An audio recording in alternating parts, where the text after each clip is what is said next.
आज पुन्हा एकदा सर्वांचं या ठिकाणामध्ये स्वागत। आज परमेश्वराची पुन्हा एकदा दयाकृपा आपल्या सर्वांवर झालेली आहे आणि आज या ठिकाणामध्ये रेव्हरंड मनोज तेलोरे मिनिस्ट्रीज या चॅनलच्या द्वारे आपल्या सर्वांपर्यंत परमेश्वराचं वचन पोहोचत आहे आणि आमची हीच इच्छा आहे की या चॅनलच्या द्वारे अधिक लोकांपर्यंत परमेश्वराचं वचन पोहोचावं, अनेक लोकांच्या समस्या दूर व्हाव्यात, अनेक लोकांच्या जीवनामध्ये जे प्रश्न आहेत ते दूर व्हावेत आणि अनेक लोक या ठिकाणामध्ये वचनाच्या द्वारे आरोग्यामध्ये त्यांना पूर्णपणे परमेश्वराच्या द्वारे भरलं जावं। खरोखर हे सर्व चमत्कार परमेश्वराच्या दयेकृपेमध्ये अधिक आणि अधिक राहण्यासाठी रेव्हरंड मनोज तेलोरे मिनिस्ट्रीज या चॅनलला आपण लाईक करूयात, आपण सबस्क्राईब करूयात। त्या ठिकाणामध्ये बेलचं आयकन आहे, ते बेलचं चिन्ह त्या ठिकाणामध्ये आहे, त्याला देखील आपण प्रेस करूयात, जेणेकरून वचनाचे ज्यावेळेस नवनवीन व्हिडिओ तयार होतील ते तुम्हाला लगेच अनेक आशीर्वाद तुमच्या जीवनामध्ये, तुमच्या कुटुंबामध्ये घेऊन येण्यासाठी त्या ठिकाणामध्ये तुम्ही देखील तत्पर असाल। खरोखर त्या ठिकाणामध्ये जो नंबर दिलेला आहे त्या नंबरवर तुम्ही तुमच्या ज्या काही साक्षी घडलेल्या आहेत त्या साक्षी तुम्ही त्या ठिकाणामध्ये सांगू शकता। तो व्हॉट्सअपचा नंबर आहे, त्या व्हॉट्सअपच्या नंबरवर जर तुमच्या काही प्रार्थना विनंती असतील तर त्या ठिकाणा देखील तुम्ही तुमच्या प्रार्थना विनंती तुम्ही सांगू शकता, जेणेकरून तुमच्यासाठी प्रार्थना केली जाईल आणि अद्भुत साक्ष तुमच्या जीवनामध्ये घडेल। आणि ही वेळ आहे परमेश्वराच्या वचनाची आणि आपल्यामध्ये रेव्हरंड मनोज तेलोरे येत असताना आपण त्यांचं या ठिकाणामध्ये स्वागत करूया। स्तुती करतो पुन्हा देवाची की अजून आम्ही जिवंत आहोत, प्रभूच्या कृपेमध्ये बलवान आहोत। बायबल सांगतं जगामध्ये जो आहे त्याच्यापेक्षा तुमच्यामध्ये आहे तो बलवान। आमेन। आणि सांगण्यास आनंद वाटतो की याच गोष्टीच्या द्वारे प्रभूनं अनेकांना जीवदान दिलं। निश्चित मृत्यू बाहेर आहे आणि प्रत्येकाला या मरीपासून, या महामारीपासून सुटका आवश्यक आहे। प्रत्येकाला वाटतं की माझा बचाव झाला पाहिजे, मला सुटका मिळाली पाहिजे, मी मरू नये। मृत्यूचा तांडव तर सगळीकडे मला दिसत आहे। हजारोच्या संख्येने लोक मरत आहेत, मरणाऱ्या लोकांना पुरण्यासाठी जागा नाही, त्याच्यासाठी सुद्धा वेटिंग आहे। इतकी भयानक प्रकारची परिस्थिती जगाची असताना सुद्धा देव मात्र काम करत आहे, अहोरात्र काम करत आहे। आणि या महामारीतनं एक गोष्ट आम्ही शिकलो, देवाशिवाय कोणी विश्वासू नाही। पुष्कळ साक्षी घडल्या, अद्भुत साक्षी, पुष्कळ लोकांचे शेकडो कॉल मला रोज येत आहेत। परंतु मी सगळ्याला एकच सांगतो की रोगाला घाबरू नका, देवाला घाबरा, देवाची भीती बाळगा। आणि काल मला ज्या सिस्टरने फोन करून सांगितलं होतं की एका व्यक्तीसाठी प्रार्थना करा आणि त्याचा स्कोर जवळजवळ 23 म्हणजे 25 पैकी 23 निकामीची त्याचं ते सगळं फुफ्फुस झालेलं आहे आणि ते म्हटले अतिशय सिरियस आहे। परंतु ज्या देवाची भक्ती, ज्या देवाची सेवा आम्ही करतो तो अतिशय प्रबळ आहे, आमेन, ताकदवान आहे। आता 25 पैकी 23 म्हणजे शक्यच नाही परत वाचणं सुद्धा, परंतु देवानं त्याला सुद्धा उठून बसवलं। हालेलुया। येशू हे सगळं करू शकतो, लक्षात घ्या, त्याला कोणती गोष्ट कठीण नाही। पुष्कळ लोक फोन करतात, काही निकाल फोन केला, हॉस्पिटलमध्ये बेड नाही आणि आमच्या आईसाठी बेड उपलब्ध व्हायला पाहिजे, श्वास घ्यायला त्रास होत आहे। परंतु प्रार्थनेनंतर अवघ्या 10 मिनिटातच प्रभूनं त्यांच्यासाठी बेड उपलब्ध करून दिला। एक गोष्ट ध्यानात ठेवा, रोगाची भीती बाळगू नका, परिस्थितीची भीती बाळगू नका, ज्याच्याकडे परिस्थिती बदलण्याची ताकद आहे त्याची मात्र भीती बाळगा। 100% तो सुटका देणार आहे।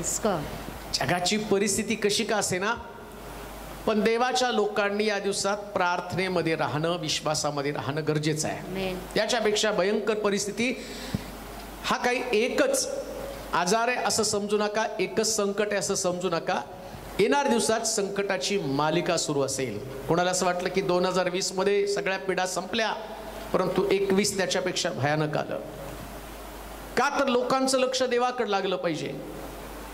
मनुष्य स्वतःमध्ये इतका हरवून गेलेला आहे, आपल्या व्यवसायामध्ये, आपल्या शिक्षणामध्ये, स्वत्वामध्ये इतका हरवून गेला की त्याला देवाची विसर पण पडून गेलेला आहे।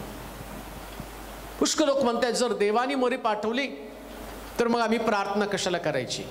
काही लोकांचं मत असं आहे, देवच मरी पाठवतो, देवच बरं कर, मग प्रार्थनेची गरज काय? परंतु आज आम्ही जी गोष्ट पाहणार आहोत आणि ती गोष्ट ऐकल्यानंतर नेमकी मरीपासून, या कोरोनापासून आमचा कसा बचाव होणार आहे, पवित्र शास्त्रामध्ये ते दिलेलं आहे.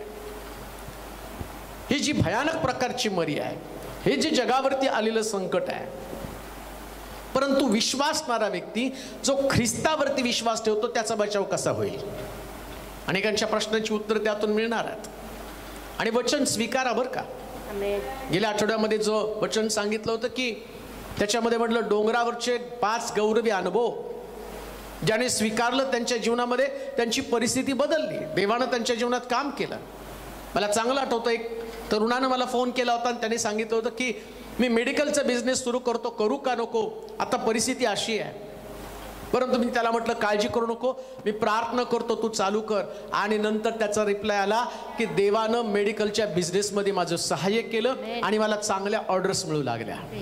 तसंच गेल्या आठवड्यामध्ये चर्चमध्ये जो उपदेश होता आणि त्या ऑनलाईन उपदेश केला त्याच्यामध्ये सांगितलं होतं की गौरवी अनुभव, प्रभू डोंगरावरती वरच्या स्थानामध्ये गेल्यावर देव तो अनुभव तुम्हाला देत असताना, लेकरा जगामध्ये जर तुम्ही बघितलं तर पुष्कळांच्या नोकऱ्या गेलेल्या आहेत, त्यांच्याकडे नोकरीच्या संधी नाहीये. परंतु गौरवी अनुभवामध्ये परमेश्वर तुमच्या लेकरांची काळजी घेतो आणि परमेश्वर उत्तम ते तुम्हाला देतो. आणि मग आम्ही पाहतो की चर्चमधल्या ज्या सिस्टर पाडळे आणि त्यांनी सांगितलं की ते वचन मी स्वीकारलं आणि मग माझ्या मुलाला HDFC बँकेमध्ये 80,000 पगाराची नोकरी लागली, महिन्याला 80,000. ते म्हटले रिटायरमेंटच्या वेळेस मला 80,000 होते, पण माझ्या मुलाला स्टार्टिंगलाच 80,000 मिळाले. हे देव करू शकतो, देव करू शकतो प्रियानो. आणखीन एका तरुणीने सांगितलं की पास्टर मी इंटरव्ह्यूला चाललेले आहेत, प्रार्थना करा माझ्यासाठी. आणि मग तिला म्हटलं घाबरू नकोस, मला नकारात्मक बोलणं आवडत नाही, कारण माझा देव हा पॉझिटिव्ह देव आहे, त्याच्याकडनं पॉझिटिव्ह एनर्जी येते, त्याच्याकडे सगळ्या प्रश्नांची उत्तर आहे. जगात आशीर्वाद नाहीत कारण त्यांचं लक्ष देवाकडे नाही. ज्यांनी त्याचकडे पाहिलं ते प्रकाश पावले. प्रकाश म्हणजे मार्ग, प्रकाश म्हणजे जीवनामध्ये असणारी सगळी निराशा जो घालवतो त्याला प्रकाश म्हटलेला आहे. चाचपडत जाण्याचा अनुभव नाही. आणि मग तिला म्हटलं काळजी करू नको. मग पहिला राऊंड, दुसरा राऊंड, तिसरा राऊंड, आणि मग तिने काल मेसेज करून सांगितलं, त्यांनी मला विचारलं इन्फोसिसनी तुम्हाला पगाराची अपेक्षा काय, हे फक्त देवच करू शकतो. अंतिम दिवसामध्ये देव त्याच्या लोकांवर कृपेवर कृपा करणार आहे. काळजी करू नका. घरात खायला आहे की नाही, पुढच्या महिन्यात कसं होईल, त्याच्या पुढच्या महिन्यात कसं होईल, सगळं देव गौरवानं पुरवेल, सगळं गौरवानं. अजून एक उपदेश मी गुरुवारी केला होता आणि त्याच्यामधलं तोट्यामधला फायदा आणि नुकसानीमधलं जे तुमचं नुकसान होतं ते कसं भरून निघतं. आणि मग एका सेवकानं तो उपदेश स्वीकारला. म्हटलं खरंच असं असेल तर मी पण करतो. आणि ते बिचारे कोविड पॉझिटिव्ह होते हॉस्पिटलमध्ये. मग त्यांच्याकडे काही अंडी होती, त्यांना असं वाटलं हे माझं प्रोटीन, मी गुंतवणूक करतो, माझं नुकसान होऊ द्या. आणि मग त्यांनी त्या हॉस्पिटलमध्ये असणाऱ्या दुसऱ्या कोविडच्या पेशंटला त्यांनी ते अंडे देऊन टाकले. आणि ते सांगतात मी तिकडे त्यांना अंडे दिले आणि दुसऱ्यांदाच माझ्या घरामध्ये ट्रे भरून एक सिस्टर अंडे घेऊन आली. का तुमचं देव नुकसान करू देत नाही. चॅलेंज वर काय हे स्वीकारायचं असतं. आणि पुष्कळांनी इतका त्याला भरभरून प्रतिसाद दिला. काही लोकांनी कॉल करून सांगितले आम्हाला आता लोकांना मदत करायची. लक्षात घ्या, हे ख्रिस्ती अनुभव हा प्रॅक्टिकल आहे. हे नुसतं ऐकणं नाही. ऐकलं पुष्कळ लोकांनी. आता गुंतवणुकीची संधी आहे देवाच्या राज्यामध्ये. पीडित असणाऱ्या लोकांसाठी जेवढी तुम्ही गुंतवणूक कराल त्याच्या अधिक पटीनं प्रभू तुम्हाला देईल. करुणा लोकांचं नुकसान करण्यासाठी नाही, विश्वासणाऱ्यांना आशीर्वादित करण्यासाठी आलेला आहे. तो तुम्हाला आशीर्वाद देण्यासाठी आलेला आहे. काम देऊ नाही का. आता हे जे आहे ना तुमच्याकडचं थोडंसं ज्यांना गरज आहे त्यांना द्यायला सुरुवात करा. पहा प्रभू कशी परिस्थिती झपाट्याने बदलेल. हा कोरोना तर जाईलच हो, पण जाताना तुम्हाला भरपूर आशीर्वाद देऊन जाईल, भरपूर आशीर्वाद देऊन जाईल. हानी होणार नाही, तुमचं नुकसान होणार नाही. मला त्याच्याकडे जास्त जायचं नाही. मिरॅकल्स, चमत्कार तर शेकडोनं रोज घडत आहेत, परंतु मी एकच म्हणतो, याचं सगळं गौरव फक्त प्रभूला, कारण तोच याचा शिल्पकार आहे. त्याला बाजूला ठेवून कोणतीच गोष्ट करता येणार नाही. असंख्य साक्षी रोज घडत आहे. कित्येक लोक जे घाबरले आणि त्यांना करोनाची लक्षणं दिसत होती, परंतु ते म्हणजे बाळक साहेब प्रार्थना करा, आम्ही टेस्टला जात आहोत, आणि तिथं गेल्यावर आणि काही सापडू नये, घाबरत होते ते. म्हटलं बिंदास जा, तुमचा विश्वास आहे, देव कार्य करायला समर्थ आहे. आणि मग कित्येक लोकांची कॉल आले, अहो बाळक साहेब तिथं गेलं, डॉक्टर म्हणले तुम्हाला काहीच नाही. लक्षात घ्या, घाबरू नका, तुमचा देव तुम्हाला विजय देणार आहे, तुमचा देव तुम्हाला उभं करणार आहे. तो निराश आणि हताश करत नाही. लोक करोनानं मरत नाही, पण करोनाला घाबरून मरतात. करोनाने नाही मरत लोक, ते घाबरतात रोगाला आणि म्हणून ते मरत आहेत. मग करोनावरती विजय कसा मिळेल? ज्यांचा देवावरती विश्वास, ते करोनावरती विजय मिळवतील. वाचूया, या महामारीपासून किंवा या भयानक प्रकारच्या संकटापासून देवानं सुटण्यासाठी काही उपाय दिला नाही का? कसं सुटणार आहे करोनापासून? कसं सुटणार आहे महामारीपासून? पुन्हा मी तुम्हाला सांगतो, एकच करोना येणार नाही, करोनापेक्षा भयानक प्रकारच्या विपत्ती येणार आहेत. अजून साथीचे रोग येतील. आणि जग स्थापन झाल्यापासून हे चालूच आहे, जगावरती संकट येतच आहे. तरी सुद्धा आम्ही पाहतो, पहिलं संकट आलं त्यावेळेस फक्त 8 लोकांचं कुटुंब वाचलं. सदोम गोमोरामध्ये अख्खा सदोम गोमोरा संपला. आणि आम्ही पाहतो की लोट आणि त्याची मुलं सुना त्या वाचले. लोटाची पत्नी त्या ठिकाणात मरून गेली. ठराविक लोक वाचलेले आहेत. आता जगामध्ये पण देव त्याच्या लोकांना वाचवत आहे. साऱ्या मिस्रामध्ये मरी हाहाकार घालत असताना गोषणामधले लोक वाचले, त्यांच्या घरामध्ये विपत्ती आली नाही. म्हणजे जेव्हा जगावरती संकट येतं ना, तर त्या संकटापासून बचाव व्हावा म्हणून देव प्रोव्हिजन करत असतो, तरतूद करत असतो. मग काय तरतूद आहे? विश्वासणारे कसे त्यातून वाचू शकतील? काय देवानं त्या ठिकाणी सांगितले? वाचूया इर्मायाचा ग्रंथ, त्याचा 38वा अध्याय आणि त्याचं 2रं वचन.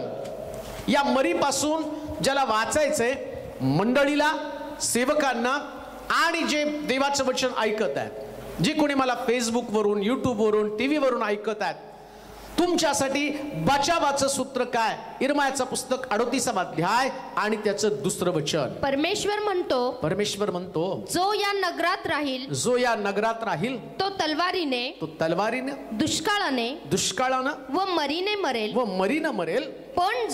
पण जो खासद्यांकडे जाईल तो जगेल, तो जीवानीशी सुटेल. जो कोणी नगरात राहील ना, शास्त्र सांगतं, नगरात राहील तो तलवारीने मरेल, दुष्काळानं मरेल. अजून कशाने मरेल? मरीने मरेल. तो तलवारीनं, दुष्काळानं आणि मरीनं म्हणजे कोरोनानं मरल. कोण? जो नगरामध्ये राहील. परंतु लोकांना नगरच आवडतं, त्यांना शहर आवडतं, त्यांना शहरामध्ये असणाऱ्या सगळ्या उंची वस्तू आवडतात, त्यातली चैनबाजी आवडती, त्यातलं विलासी जीवन आवडतं, त्यातली एन्जॉयमेंट आवडती, त्याच्यामध्ये रमणं त्यांना आवडतं, त्यांना पब आवडतं, त्यांना आम्ही पाहतो व्यसन आवडतात, त्यांना ड्रग्ज आवडतं, त्यांना सगळं विलासी जीवन आवडतं. आणि शास्त्र काय सांगतं? जो या नगरामध्ये राहील. कोणतं नगर? सदोम गोमोरा सारख्या नगरामध्ये आम्ही पाहतो काय घडलेलं आहे. नोहाच्या दिवसामध्ये पण काय घडलेलं होतं? मनुष्याच्या डोक्यामध्ये येणारे विचार एकसारखे भ्रष्ट होते, चांगले विचार त्यांच्यामध्ये नव्हते. आणि आज पण जगामध्ये तसंच आहे. माणसाचे जे विचार आहेत ना, ते विचार भ्रष्ट झालेले आहेत. फसवणूक आहे, लबाडणूक आहे, दुसऱ्याचं ते माझं असावं, त्याला वाटतं मी चैनबाजी करावी, त्याला वाटतं विषय विलास करावा, रममान होऊन जावं त्याच्यामध्ये. तो स्वतःच्या इच्छा, अपेक्षा, महत्वाकांक्षा याच्यामध्ये एवढा घडून गेलेला आहे की त्या ठिकाणात आम्ही पाहतो या प्रकारची परिस्थिती जेव्हा जेव्हा जगामध्ये झाली, तेव्हा देवानं जगाचा न्याय केलेला आहे. प्रियानो, पहिलं जगावरती आलेलं अरिष्ट, तिथं असं म्हटलं, देवानं पृथ्वीकडे पाहिलं आणि मनुष्य निर्माण केल्याचा त्याला अनुताप झाला. त्याला वाईट वाटलं, मी माणसाला का निर्माण केलं. मग आज जगामध्ये पाहून देवाला काय फार चांगलं वाटतं का? काय जगाची परिस्थिती किती भयानक आहे. फसवणूक आहेत, पुरुष आपल्या बायकोला फसवतो, बायको पुरुषाला फसवत आहे, लेकर आई बापाला फसवत आहेत, आई बाप लेकरांना फसवत आहेत, मित्र मित्राला फसवत आहेत, भाऊ भावाला फसवत आहेत. सगळीकडे फसवणूक फसवणूक आणि नुसती फसवणूकच आहे. इतकं भयानक प्रकारचं जग आणि तिने ग्रासून गेलेले आहेत. देवाला आणि या जगाला शुद्धीवरती ताळ्यावरती आणण्यासाठी देवाचा जर आणि हत्यार कोणता असेल तर तो म्हटला तलवार, दुष्काळ आणि मरी. 3 देवाची हातार आहेत. तलवार पाठवतो तिथं युद्धाचा प्रसंग.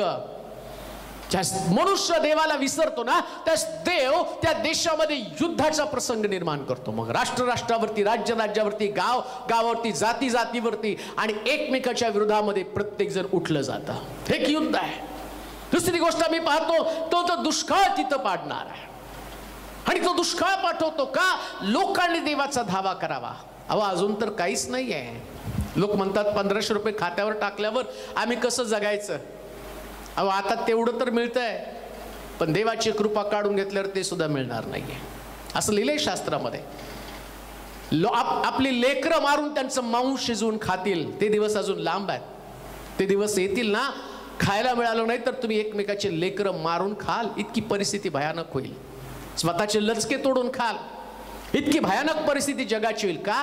कारण देव जगाचा न्याय करतो. पण या परिस्थितीतनं तुम्हाला बाहेर पडायचं असेल, तलवारीपासून सुटका मिळाली पाहिजे, दुष्काळापासून सुटका मिळाली पाहिजे, मरीपासून सुटका मिळाली पाहिजे, कोरोनापासून सुटका मिळाली पाहिजे. मग कशी सुटका मिळणार? आता मी वचन वाचलं. काय वचन? वाचा बरं. परमेश्वर म्हणतो जो या नगरात राहील तो तलवारीने दुष्काळानं व मरीने मरेल. पण जो खासद्यांकडे जाईल तो जगेल. तो जीवानीशी सुटेल. पण तो म्हणतो जो कोणी खासद्यांकडे जाईल. आता कोरोना आहे, काही पॉझिटिव्ह होतील, काही मरतील. पण जे पॉझिटिव्ह होतील त्यांनी काय केलं पाहिजे? कान देऊ नाही का? तुम्ही हॉस्पिटलमध्ये असाल, तुम्ही तुमच्या घरामध्ये असाल. मला एक फोन परवा दिवशी आला, अतिशय वाईट वाटलं. रात्री मी नुकताच बेडवरती पडलो आणि तेवढ्यात एका मावशींचा फोन आला. माझा नवरा गेला, माझा दीर गेला, माझा मुलगा पण मेला कोरोनानं. मी शेतात राहते आणि आता मला कोरोना झालाय. मला भीती वाटते आता मी पण मरते की काय. ती रडत होती. पाळक साहेब प्रार्थना करा, कुटुंब माझं उद्ध्वस्त झालं, मी एकटी शिल्लक आहे आणि एकटीच मी वस्तीवरती आहे, मला वाचवणारं कोणी नाही. पण आता माझी आशा आहे की देवानं मला वाचवावं. ही परिस्थिती जगाची आहे. आणि या परिस्थितीमधनं बाहेर पडण्याचं सोल्युशन काय? कोणता मार्ग आहे? रेडीमेसेवर आत्ताच WHO ने सांगितलं, त्याचा पण काही उपयोग नाहीये. लस घेतलेले पण मरत आहेत. मग कोण वाचवणार आहे?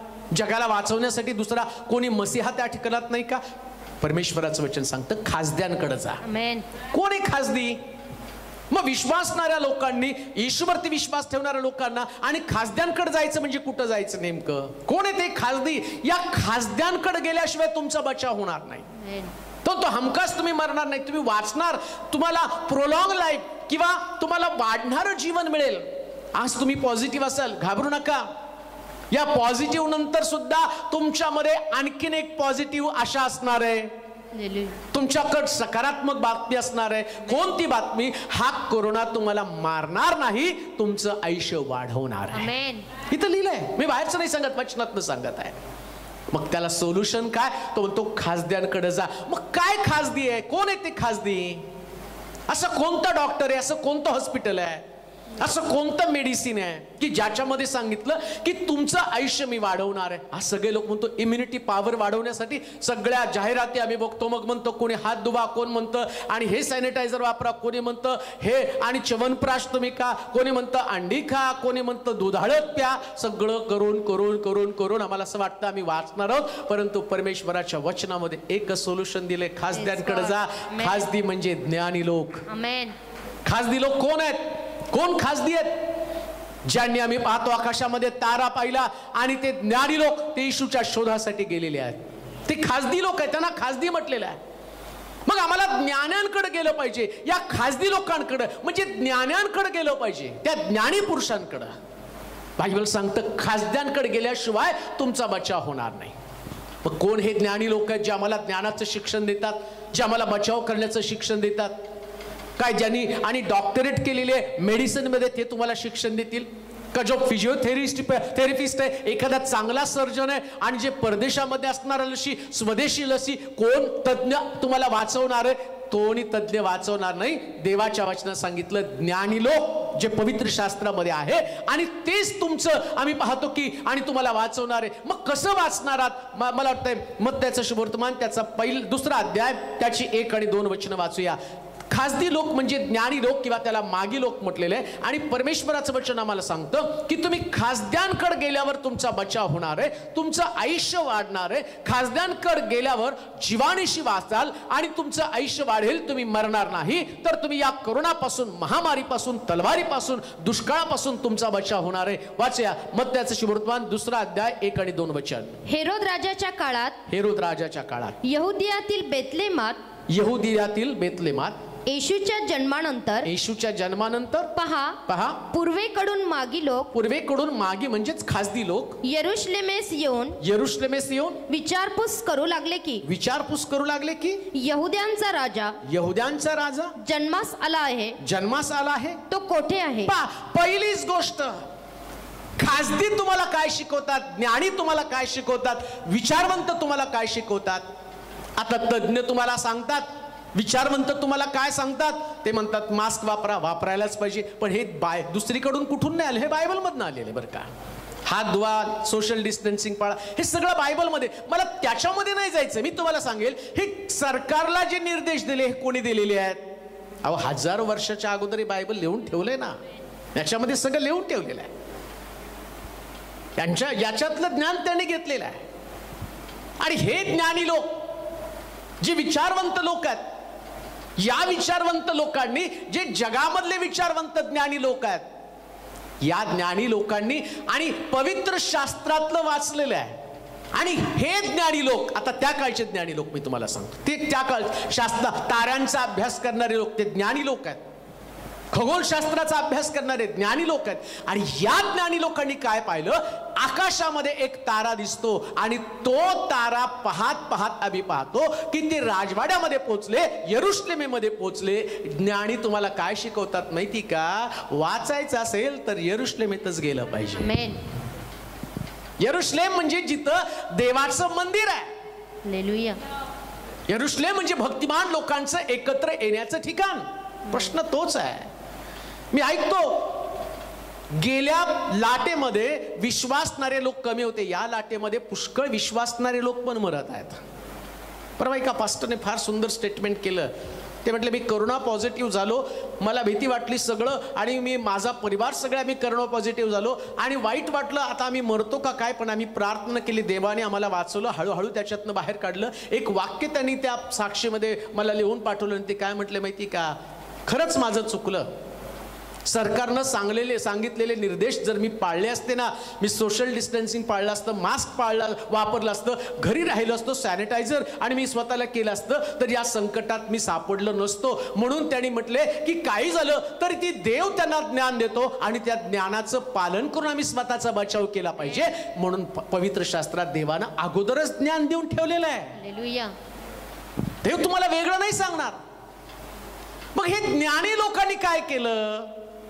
ते देवाच्या वचनानुसार चालणारे लोक आहेत. लक्षात घ्या, ज्ञानी व्यक्ती कोण आहे? जो परमेश्वराच्या वचनाचं तंतोतंत पालन करून यरुशलेम गाठतो. प्रियांनो, आता तुम्ही म्हणाल चर्च बंद आहे, ऑनलाईन तर चालू आहे ना. आज किती ऑनलाईन आहेत ते पण मला माहित नाही, कारण मी इथून त्यांना नाही बघू शकत. पण काही लोक म्हणतात की नाही, आता असं तसं संध्याकाळी बघायला मिळणारच आहे ना, मग संध्याकाळीच बघू ना, आता कशाला जॉईंट व्हायचं. इथं तर तुम्ही मूर्खपणा करता, इथं तर तुम्ही चुकता, ते ज्ञान तुम्ही गमावता. 2 किंवा 3 माझ्या नावाने एकत्र जमतात, मी त्यांच्यामध्ये आहे. आणि ज्याच्यामध्ये येशू आहे, येशू म्हणतो मार्ग, सत्य आणि जीवन मीच आहे. ज्ञानी लोकांना कळलं जीवनाची भेट घ्यायला जायचंय. आणि जीवन कुठे? तर यरुशलेमेमध्ये. कारण येशू म्हटला मार्ग, सत्य आणि जीवन. आणि आता इर्मायाच्या ग्रंथामध्ये काय म्हटलं? तुमचं जीवन वाचलं पाहिजे तर खाजद्यांकडे जा. आणि खाजदी कुठे गेले? येशूकडे गेले. येशू कुठे? यरुशलेमेमध्ये आहे. जे लोक आज सकाळी इथं बसून टीव्ही समोर बसून मोबाईल समोर बसून देवाचं वचन तुम्ही ऐकत आहात, जीवनाचा झरा तुमच्याकडे येत आहे. व्यर्थ वेळ घालू नका. नाही आता चर्च बंद आहे, मग मी कशासाठी आता तो वेळ घालवे, मी घरातलं कामकाज काढेल. अहो तुम्ही काम नाही करत, तुम्ही तुमच्या शरीराला नाशाकडे घेऊन चाललेला आहात. सॉरी टू से, मला सांगण्यासाठी दुःख वाटतं, तुम्हाला सांगण्यासाठी मला वाईट पण वाटतं, पण ज्ञानी लोक तुम्हाला सांगतात परमेश्वराच्या घराचं महत्व. ते यरुशलेमेमध्ये गेले. यरुशलेमेशिवाय आम्हाला कोणी वाचवू शकणार नाही प्रिया. या दिवसामध्ये लोकांना ते कळलं. आजारी पडल्यावर ते म्हणतात आमच्यासाठी प्रार्थना करा. आणि मला आनंद वाटतो, मी त्या लोकांसाठी प्रार्थना करतो.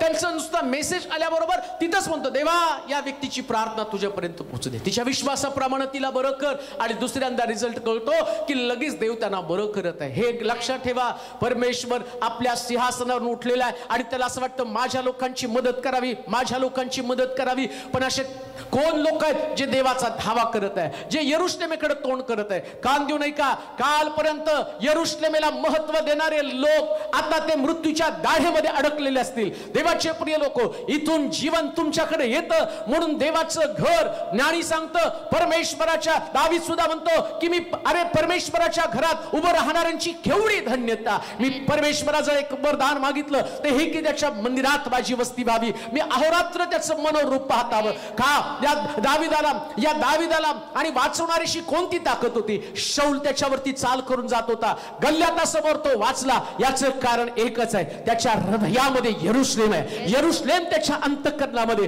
खान देऊ नाही का, जर तुम्ही देवाच्या घरामध्ये आहात, आज सकाळी तुम्ही तुमचा वेळ आणि बाजूला काढून जर परमेश्वराच्या मंदिराकडे तोंड करून, आम्ही पाहतो की तुम्ही जर उपासना करत आहात, आराधना करत आहात. हिजकिया राजा ज्यास परमेश्वराने त्याला सांगितलं आता आणि तुझ्या घराची निर्वाणी कर. बायबल सांगतं तो यरुशलेमेच्या खिडक्या उघडून आणि तिकडे तोंड करून तो प्रार्थना करू लागला. आणि दानियेला संबंधानं म्हटलं, राजानं सांगितलं 1 महिन्यापर्यंत कोणी आपल्या देवाची उपासना करायची नाही, परंतु दानियेलानं आणि तिथं असं म्हटलं जो कोणी आपल्या देवाची उपासना करेल त्याला जिवंत सिंहाच्या गुहेमध्ये आणि भुकेलेल्या सिंहाच्या गुहेमध्ये टाकण्यात येईल. परंतु पवित्र शास्त्र सांगतं दानियेल यरुशलेमेच्या यरुशलेमेकडे तोंड करून असलेल्या खिडक्या त्यानं उघडल्या आणि नेहमी सारख्या प्रार्थना केल्या. परिणाम काय झाला? तो सिंहाच्या गुहेमध्ये होता, परंतु परमेश्वराने त्याला वाचवलं. तुम्ही कोरोनामध्ये असाल पण परमेश्वर तुम्हाला वाचवेल, का तर तुमच्यामध्ये देवाचं मंदिर आहे. एक गोष्ट ध्यानात ठेवा, व्यर्थ वेळ वाया घालू नका. चर्चची जी वेळ आहे त्या वेळेला बसा, देवाची आराधना करा. चर्च हृदयामध्ये असू द्या, चर्च तुमच्या अंतःकरणामध्ये, तुमच्या परिवारामध्ये, तुमच्या घरामध्ये चर्च असू द्या. जर तुमच्या घरात चर्च आहे तर ती महामारी तुमच्याकडे कशी येईल? म्हणून तो म्हटला जर आयुष्य वाढलं पाहिजे तर खासद्यांकडे जा. खासदी म्हणजे ज्ञानी. हे ज्ञानी यरुशलेमेमध्ये गेले. धन्य ते लोक आज सकाळी आणि परमेश्वराची वाणी ऐकण्यासाठी, आराधना करण्यासाठी जे आपल्या गुडघ्यावरती आहे, ज्यांचं लक्ष देवाच्या वचनाकडे लागलेलं आहे, ज्यांच्या अंतःकरणामध्ये यरुशलेम आहे. यरुशलेम हे तुमचं वाचण्याचं ठिकाण आहे. देवाचे प्रिय लोक, तुम्हाला वाचवण्याची ताकद चर्च मध्ये आहे. तुम्हाला वाचवण्याची ताकद देवाच्या मंदिरामध्ये आहे. आणि म्हणून कोराचे पुत्र सुद्धा वेदीच्या शृंगाला पकडून म्हणतात, यास्तव पृथ्वी उलटी पालती झाली, सागराच्या उचंबळ्यानं पर्वत हल्ले तरी आम्ही भिणार नाही, कारण त्यांना ठाऊक आहे या वेदीच्या शृंगामध्ये मजबूत ताकद आहे, या वेदीच्या शृंगामध्ये अभिषेक आहे. आम्ही पाहतो आणि ज्या यार्देन आणि ज्या इस्रायल लोकांसमोर होती आणि त्या ठिकाणामध्ये याजकाने सांगितलं खर्राचा कोश ठेवून यार्देनेमध्ये उतरा. देवाने त्यांना सांगितलं जाऊ द्या खाली यार्देनेमध्ये. आणि याजक लोक खर्राचा कोश घेऊन खाली यार्देनेमध्ये आले. आणि यार्देनेमध्ये आल्याबरोबर आम्ही पाहतो यार्देन दुभांगली. यार्देन या शब्दाचा अर्थ मरण आहे. आणि आम्ही पाहतो ज्यावेळेस तुम्हाला मरण दुभांगायचं त्या खर्राचा कोश खांद्यावरती घेऊन याजकाचे पाय तिथं लागणं गरजेचं आहे. देवाचे प्रिय लोक, आता तुम्हाला जगामध्ये वाचायचं असेल तर तुम्हाला परत यरुशलेमेकडे यावं लागेल, पुन्हा मंदिराकडे यावं लागेल. मी पुन्हा तुम्हाला सांगतो, तलवार, मरी आणि दुष्काळ तोपर्यंत या जगाला सोडणार नाही जोपर्यंत लोक ख्रिस्ताकडे वळत नाही. आणि का त्याचं वळवण्याचा उद्देश आहे? एवढे दिवस नाही, आताच का? त्याचं कारण आहे, प्रत्येक गुडघा टेकला जाईल, प्रत्येक जीवा कबूल करेल तो ख्रिस्त जिवंत देवाचा पुत्र आहे. आणि त्यावेळेस प्रभू श्री ख्रिस्ताचं आगमन होणार आहे. येशूला लवकर यायचंय जगामध्ये, पण लोक वळायला तयार नाहीत. माझा त्याच्याकडे दोन काम आहेत. तलवार, मरी, दुष्काळ. जेवढ्या लवकर लोक चर्चकडे आकर्षित होतील तेवढ्या लवकर ख्रिस्त येईल. आणि जेवढ्या लवकर ज्यांच्या अंतःकरणामध्ये मंदिर निर्माण होईल ना, तेवढ्या लवकर ही मरी निघून जाईल. हालेलुया. का मरतायत करोनानं, का मरतायत करोनानं विचारणारे लोक आज सकाळी मला प्रश्न विचारू द्या, तुम्ही ऑनलाईन आहात का? प्रश्न विचारणं सोपं आहे, सोल्युशन त्याचं ऍप्लिकेशन करणं फार महत्वाचं आहे. ते तुम्ही म्हणता मी संध्याकाळी तेच बघणार आहे, संध्याकाळपर्यंत संधीच नाही मिळाली, दुपारीच करोनाने गाठून खलास केलं तर मग तुम्ही कसं वाचणार आहात? देव तुम्हाला कधीच असं सांगत नाही. म्हणून म्हटला, आम्ही पाहतो की त्या लोटाला त्यानं सांगितलं तुला सदोम गोमोरातनं पळावं लागेल. लोट म्हटलं नाही, मला ते पळणं कठीण जाणार आहे, एक सोल्युशन दे. देव तो देव आहे, त्यानं सोल्युशन दिलं. जा, एक तळवटीचा प्रदेश आहे, तिथं तू आश्रय घे, तिथं गेल्यावर तू वाचशील. देवाने जवळ सांगितलेलं आहे, पण त्याला पळायला तर सांगितलं ना. तिथं पण वाचू शकला असता. गोषणामध्ये इस्रायल लोकांना वाचवलं, पण तिथं वाचू शकला नसता का? तुम्ही त्याच पद्धतीनं त्या सोल्युशनमध्ये अडकलेला आहात. पण इथं म्हटलेलं आहे, तो म्हटला खासद्यांकडे जा, ज्ञानांकडे जा. ज्ञानाने काय केलं? यरुशलेमेत येशूचा शोध केलेले. येशूची आई, त्याचे भावंड, त्याचे वडील सगळे यरुशलेमेत येशूला आणि या सणासाठी घेऊन चाललेले होते. आणि वाटेमध्ये येशूचा हात सटकला आणि ते येशूचा शोध घ्यायला लागले. तर त्यांनी पाहिलं तो मंदिरामध्ये लोकांना शिक्षण देत होता. त्यांना येशू मंदिरात सापडलेला आहे. आज तुम्हाला येशू दुसरीकडे सापडणारच नाही, तुम्हाला चर्चकडेच यावं लागणार आहे.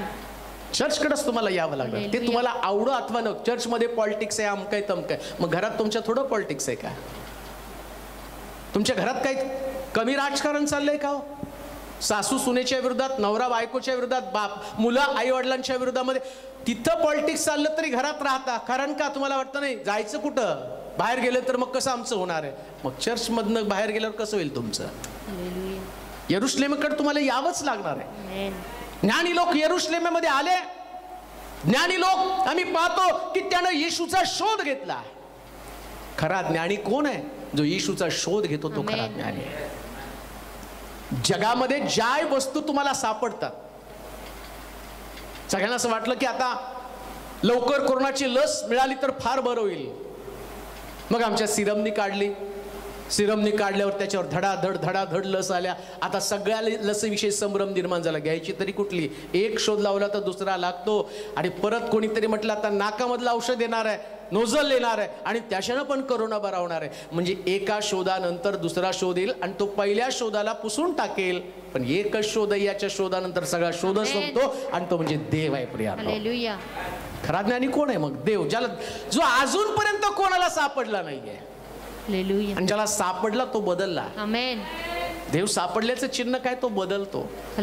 मोशे डोंगरावर गेला, खाली येताना त्याच्या चेहऱ्यावरती तेज होतो. देव सापडल्याचं ते चिन्ह आहे. खासद्यांकडे गेल्यावर तुमचं आयुष्य वाढणार आहे. खासदी म्हणजे ज्ञानी लोक आहे. ज्ञानी लोक काय सांगतात माहिती का? देवाचा शोध घ्यायला सांगतात. सापडला का देव तुम्हाला? आणि जर देव तुम्हाला सापडला ना येशूकडं, आणि तो त्याची आई म्हणती अरे त्या निरोप पाठवला. येशूला सांगा आई वडील तुझी रागवले, चिडलेत, बाहेर आहेत. येशू म्हटलं कोण माझी आई आणि कोण माझे भाऊ? जी माझ्या समोर बसलेत, देवाचं वचन ऐकत आहे, तेच माझे आई, तेच माझे भाऊ. आणि आईला रागवताना म्हणतो तुला माहित नाही का मी देवाच्या घरात असावं? आणि देवाचा शोध घेतला. स्वतः देव असताना लोकांना मार्गदर्शन करतो. काय? जसं मी पित्याचा शोध घेतो तसं तुम्ही पित्याचा शोध घ्या. सगळ्यात भारी गोष्ट कोणती आहे? देव. प्रिया, सगळ्यात भारी गोष्ट देव आहे. मला परवा कोणीतरी सांगितलं, डॉक्टर होती, तिने सांगितलं 5 वर्षाचा माझा भाऊ आहे. तिने सांगितलं मी डॉक्टर आहे, व्हेंटिलेटरवरती आहे, कोरोना पॉझिटिव्ह आहे, सिरियस आहे, प्रार्थना करा माझ्या भावासाठी. डॉक्टरला शेवटी देवाकडे यावं लागतं. तुमच्यासाठी जे जीवदान आहे, जिथं तुम्हाला आशा वाटते की तो मला जीव देईल, तो मला जीवदान देईल. काल एका डॉक्टरनं तो म्हटला की मला आत्महत्या करायची का? 100 पेशंटची जबाबदारी माझ्यावरती आहे आणि आता ऑक्सिजन संपलेला आहे. तो म्हटला मी 3ऱ्या मजल्यावरती आलेलो आहे, आता वरून उडी मारणार आहे. कारण उद्या हे सगळे पेशंट मेले तर माझं मन, आणि तो ओक्साबोक्षी रडायला लागला, कारण त्याला वाचवू शकत नाही, त्याच्याकडे ऑक्सिजन नाही. पण जो ऑक्सिजनचा स्रोत देव आहे, त्याच्याकडे जर तुम्ही आला तर 100% तो तुम्हाला वाचवेल, 100% तुम्हाला वाचवेल. मग हे सगळे विद्वान लोक तिथे येतात. तुम्ही एवढे विद्वान आहात का तुम्हाला देवाचा शोध घेण्याची पण इच्छा तुमच्यामध्ये नाही? मग शेवटी तुमचा श्वास जाताना देवाला हाक मारू नका. आता श्वास आहे तर सुरक्षित ठेवण्यासाठी देवाला हाक मारा. आता श्वास तुमच्याकडे आहे, आता मुक्तपणे श्वास. आता लोकांना श्वासाची किंमत कळाली, आता श्वासाची किंमत कळाली. आज सकाळीच वाचतोय, दिल्लीमध्ये एक बाई आपल्या नवऱ्याला घेऊन हॉस्पिटलचा शोध करत आहे, त्याला ऑक्सिजन नाही. आणि मग तिला मोठा प्रश्न पडला, काय करावं? तिनं स्वतःचा श्वास तोंड लावून तिच्या नवऱ्यामध्ये ती स्वतःचा श्वास ऑक्सिजन त्याला देत होती, कुठून तरी करून माझा नवरा वाचावा. हॉस्पिटलच्या दाराजवळ आल्याबरोबर तिचा नवरा मरून गेला. डॉक्टरने सांगितलं तुझा नवरा मेलेला आहे, त्याच्यावर आता उपचार होऊ शकत नाही. ती स्वतःचा श्वास दिला पण वाचू शकली नाही. कदाचित ती आता कोरोना पॉझिटिव्ह असेल, ती आता जीवन गमावणार आहे तिचा श्वास त्याला दिल्यानंतर. परंतु लक्षात घ्या, जो तुमचा श्वास आहे, जो तुम्हाला जिवंत आणि ठेवतो, त्याच्याकडे तुम्हाला वळणं गरजेचं आहे. आणि त्याच्याकडे वळणं म्हणजे त्याचा शोध घेणं. प्रियानो, आता जगाला येशूचा शोधाशिवाय पर्याय नाहीये. किती मेडिसिन शोधा, काय पण तुम्ही करा, परंतु लक्षात ठेवा, परत एक नवीन आजार, परत एक नवीन संकट. पण येशू सापडला, त्याला जीवन सापडलेले आहे. ज्ञानीने येशूचा शोध घेतला. त्यांनी म्हटले आजपर्यंत खूप तारे शोधले, पण आज ताऱ्याचा निर्माताच मी शोधलेला आहे. आणि तो निर्माता शोधल्याबरोबर आम्ही पाहतो की त्या ठिकाणामध्ये, आणि ते म्हटले खासद्यांकडे जा म्हणजे तुम्हाला तुमचं आयुष्य वाढेल. तुम्हाला देवाचा शोध घेणं गरजेचं आहे. ज्ञानी लोक यरुशलेमेमध्ये येतात आणि त्या येशूचा शोध घेतात. जे ज्ञानी आहेत ते येशूचा शोध घेतात.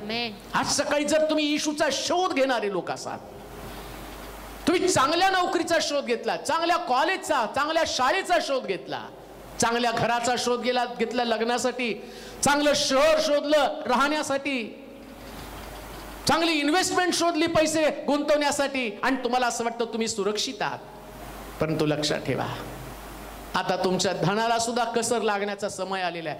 श्रीमंत लोक मरून जात आहेत, श्रीमंत लोक मरून जात आहेत, त्यांची प्रेत रस्त्यावरती पडत आहेत. पुष्कळ विचारवंत ज्ञानी लोक मरत आहेत, ज्यांनी मोठी मोठी भूषणं मिळाली, मोठे मोठे सिंगर आणि म्युझिशियन सुद्धा मरून जात आहेत, राजकारणी मरून जात आहेत. का? सगळं त्यांच्याकडे पण देव त्यांच्याकडनं आहे. पण रस्त्यावरचा भिकारी मात्र जिवंत राहत आहे, कारण रोज तो देवावरती अवलंबून आहे. देवावरती अवलंबून राहा, देवाचा शोध घ्या. देवाचा शोध घेणे सगळ्यात भारी गोष्ट आहे. देवाच्या शोधाशिवाय तुमचं जीवन पूर्णच होऊ शकत नाही. म्हणून खासद्यांकडे जा म्हणजे ज्ञानाकडे जा, म्हणजे तुमचा बचाव होईल. पुढे वाचूया मत्तयाचं शुभवर्तमान त्याचा 2 अध्याय 9 ते 12 वचनं. काय घडलं? या ज्ञान्यांनी काय केले? वाचूया. कोण ज्ञानी? खासद्यांकडे जा. काय तुम्हाला शिकवतात खासदी, आणि या खासद्यांपासून तुमचं जीवन कसं वाचणार आहे? राजाचे हे सांगणे ऐकून ते निघाले. राजाचे सांगणे ऐकून ते निघाले. आणि पहा जो तारा त्यांनी पूर्व दिशेस पाहिला होता, तो जेथे तो बाळक होता त्या जागेच्या वर जाऊन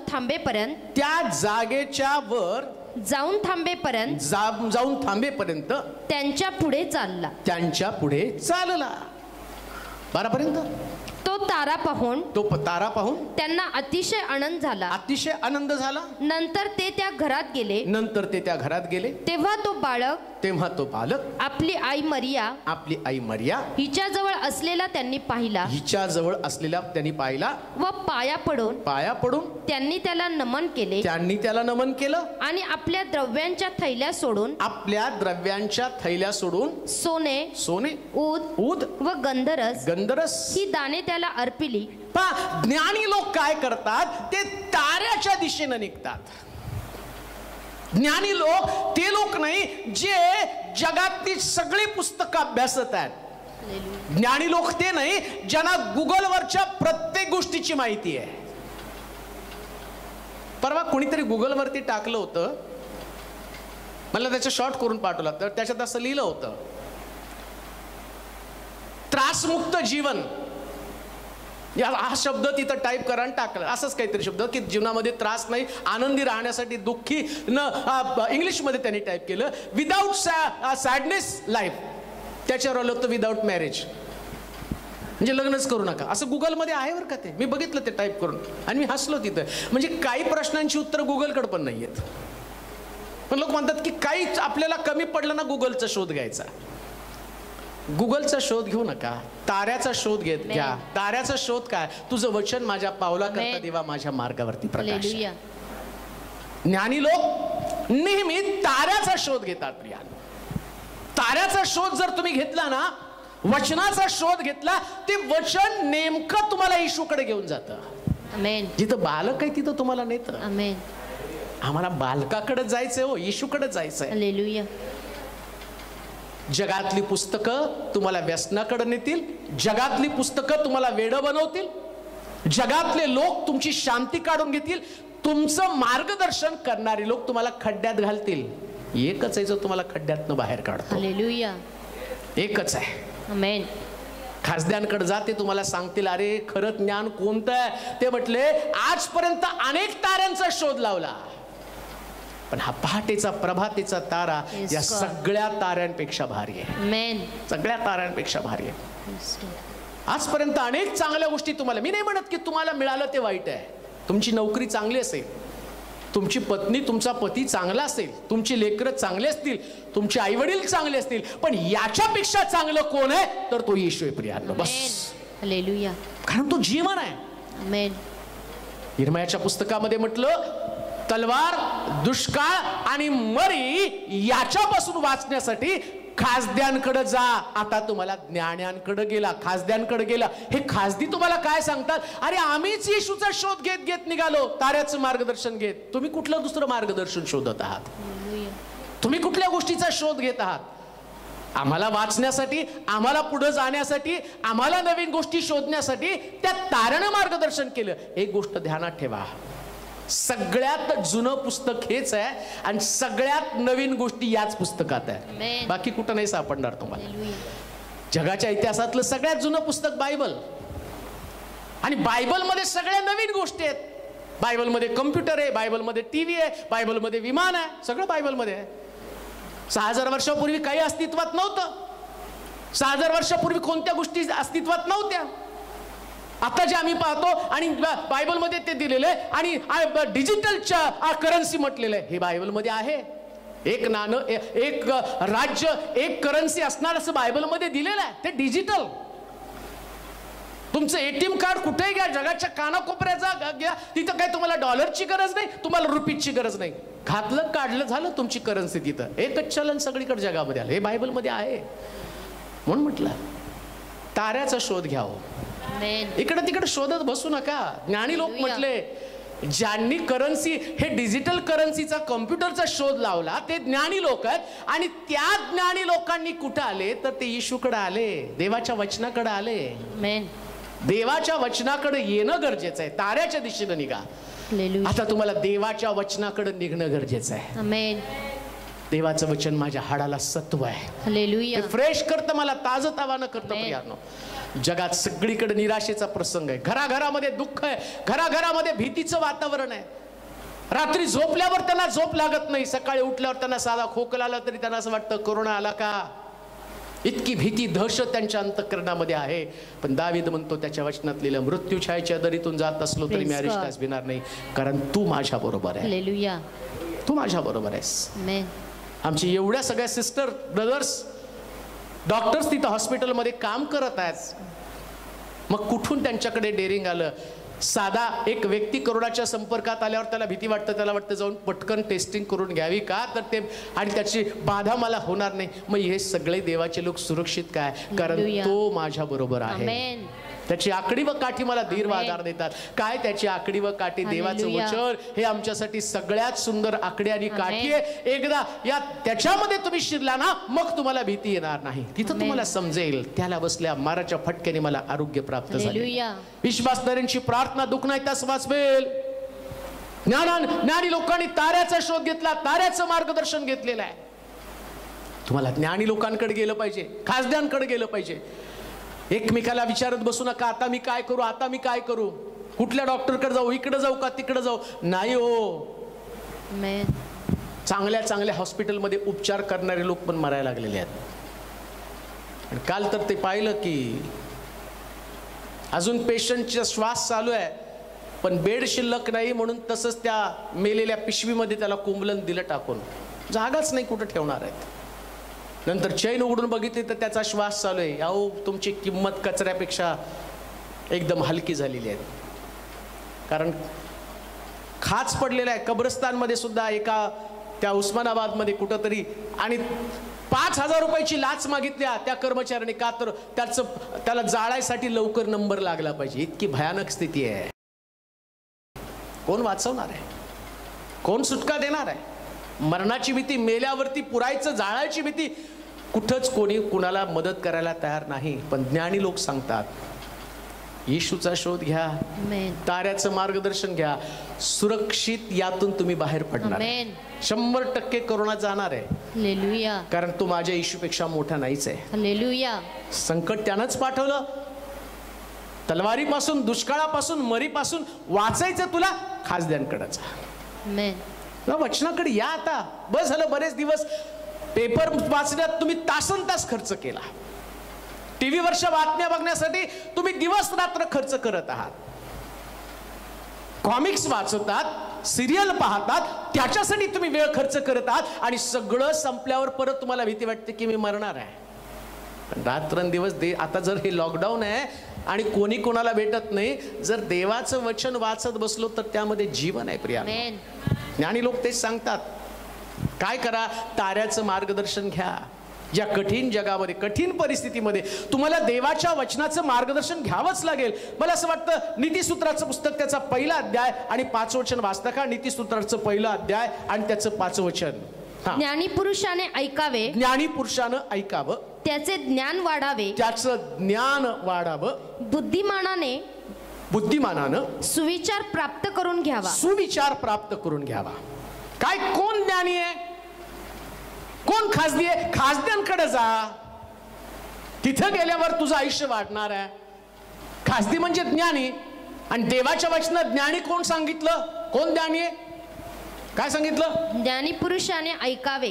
जो ऐकतो तो ज्ञानी पुरुष आहे. आमेन.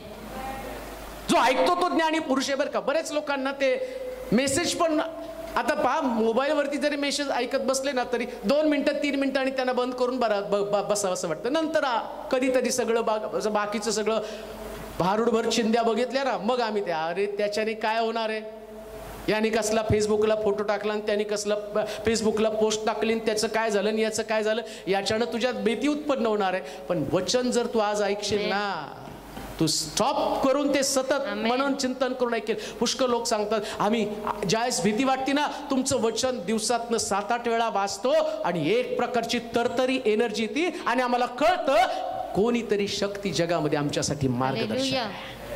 शेकडोंच्या साक्षी मला माहिती की हे वचन काम करतं. माझं वक्तृत्व नाही, कारण मी बोलतो तर यातलं बोलतो, त्यातलं बोलतो म्हणून ते जिवंत आहे, यातलं बोलतो म्हणून ते जिवंत आहे. इकडचं तिकडचं तत्वज्ञान सांगितलं ना की त्या तत्वज्ञानामध्ये अर्थ नाही. पण इथं काय म्हटलं, ज्ञानी ऐकतो. अजून काय करतो? ज्ञानी पुरुषाने ऐकावे, त्याचे ज्ञान वाढावे. त्याचं ज्ञान, उपदेश ऐकून नुसतंच ठेवून द्यायचं नाही, मनन करायचं, वाढवत राहायचं, अजून ऐकायचं. काय याच्यानंतर? आम्ही परिपूर्ण नाही. लक्षात घ्या, सगळं ज्ञान मनुष्याला सेक्युअर करतं, सुरक्षित करतं. सगळं देवाचं वचन कशासाठी? हे बायबल वाचलं ना तुम्हाला कळेल नेमकं काय करायला पाहिजे. आता बऱ्याच लोकांना भीती वाटली. काही लोक मला फोन करून सांगायला लागले, फळक साहेब ती लस नाही घ्यायला पाहिजे कारण त्याच्यात 666 आहे. कोणी सांगितलं तुम्हाला? ज्ञानच नाही ना. आणि ते बिलिव्हर्स आहेत, चांगले विश्वासणार आहेत. आणि नाही तिच्यात अरे 666 रॅप्चर झाल्यावर आहे, तुम्हाला माहीतच नाही, वाचलंच नाही तुम्ही आत्ताच तो. आणि ते 666चा शिक्क्याची सक्ती केली जाणार आहे. तुम्हाला लसीची कुठं सक्ती आहे? घ्यायची तर घ्या, नाही तर मरा. गव्हर्नमेंट सांगतं घ्या नाही तर मरा. 666ला शिक्का आणि तो ते म्हणतात नाही, त्याच्या पाण्यात कशी चिप घालतील आणि दिसणार नाही का? ती कशी जाणार त्याच्यामध्ये? बरं, त्याला निर्माण करायला किती का हाय ती लस निर्माण करता येणार, त्याला एवढ्या अडचणी यायला लागल्यात. बरं ती आतमध्ये घालायची त्याला ठेवायची कुठं, त्याच्यासाठी काही प्रोसेस लागत नाही. अहो ज्ञानच नाही ना, त्याच्यामुळे लोक घाबरून घेतले. लस घ्या, उगाच काहीतरी थोटाण करत बसू नका, लय जास्त बिलिव्हर्स असल्यामुळं. आणि एवढे बिलिव्हर्स आहेत ना, देव तुम्हाला स्वर्गात घेऊन जाईल. तंबाखू सोडणार नाही, दारू सोडणार नाही, भांडण करणार आहेत, लोकांना लुटमार करणारे ते सोडणार नाही, पण लस सोडणार आहेत. ते सोड, ती स्वर्गात तुला घेऊन जाणार. काय लसमुळे तुला काही फरक पडणार नाही. लक्षात घ्या, ज्ञानी पुरुष देवाचं वचन ऐकतो आणि ते वचन काय करतो, ज्ञान वाढवतो. देवाचं वचन वाचा, काय खरं काय खोटं ते तुम्हाला कळेल, काही सत्य तुम्हाला कळेल. काल एकाचा विचार, बाईचा फोन आला, साहेब आम्ही खूप गरीब आहे, आमची मदत करा. काही सेवक लोकांना आमच्या घरी प्रार्थनेला बोलवलं आणि त्यांनी सांगितलं, नाही तुमच्या घराला करणी झालेली आहे आणि तुम्ही आम्हाला सारखं बोलवायचं, जेवायला घालायचं, नाही तर आमची प्रार्थना उलट करून तुमचं घर उद्ध्वस्त करून टाकून. ती बिचारी घाबरली. ती म्हटली अशी प्रार्थना होती का? मी म्हटलं त्या पोटभऱ्यांना घराच्या बाहेर काढा, कारण देव एलियाला कावळ्याच्या द्वारे भाकर पुरवतो. तो कुठला सेवक असं कोणाकडे जेवण मागत नाही. आणि जेवण मागणारे सेवक हे सेवक नसतातच का, देव त्याच्या गरजा साम्पत्यानुरूप पूर्ण करतो. 25 वर्षाच्या सेवेमध्ये कोणापुढे हात पसरण्याची वेळ आली नाही, कारण मी त्याच्यावरती अवलंबून राहिलो. लोकांना दहशतीमध्ये, मी म्हटलं नाही, जगात असला कोणताच देव नाही की जो मनुष्याच्या जीवनामध्ये पीडा निर्माण करेल. देव पीडा घालवणारा देव आहे. तर त्याच्यासाठी ज्ञान वाढवणं गरजेचं आहे. ते म्हणले नाही आम्हाला देवाचं वचन माहित नाही, मग वाचा ना, वाचा देवाचं वचन, ज्ञान मिळवा, घडून जा त्याच्यामध्ये. नुसतं ज्ञान वाढवत अजून काय करतो लिहिलंय, बुद्धिमानानं सुविचार प्राप्त करून घ्या, चांगले विचार प्राप्त करून घ्यावेत. काय सांगितलं ज्ञानी लोकांच्या? खासद्यांकडे जा. ऐका, खासद्यांकडे गेल्यावर तो म्हणतो की तुझं आयुष्य वाढेल. खासदी कोण आहेत? जे देवाचं वचन सांगतात ते खासदी, बर का, आणि बाकीचे सगळे खाजगी आहेत. खासदी आणि खासगी मध्ये फरक आहे.